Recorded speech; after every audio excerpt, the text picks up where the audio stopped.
À Saint-Arcon-de-Barge, en Haute-Loire, des jeunes issus de divers horizons ont créé il y a 2 ans une association afin de collecter la parole et les gestes des habitants du monde rural. Un travail de mémoire auprès des anciens et la volonté aussi de faire revivre de vieux métiers comme la vannerie ou la minoterie. Élodie Monnier et Jean-Marc Rebul ont suivi ce travail d'archivage.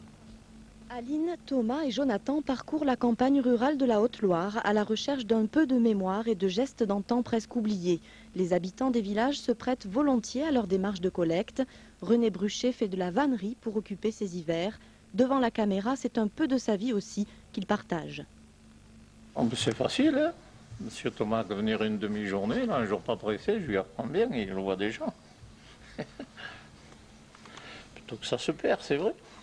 Ça se désertifie, il y a beaucoup de personnes âgées qui restent et d'année en année, malheureusement, elles partent. Donc je pense qu'il y a ici quelque chose à faire maintenant.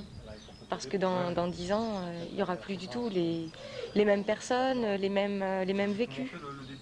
C'est vraiment des gens qui... c'est leur 20e siècle à eux. Ces collecteurs de mémoire ont créé une association, la Sauce Méjane, composée de jeunes animés par la volonté de découvrir leur nouveau lieu de vie.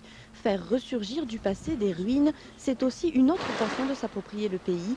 Ici, les vieux moulins qui jalonnent la rivière Méjane.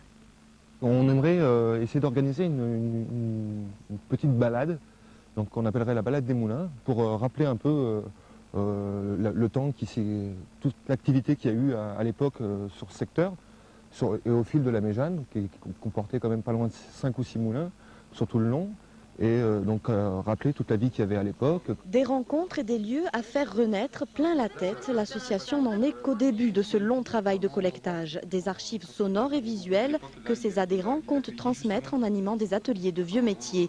En attendant d'étoffer leurs archives, ils rêvent à leur nouvelle vie au son des accordéons qui font vivre l'association par des cours donnés ici et là, au gré des rythmes traditionnels.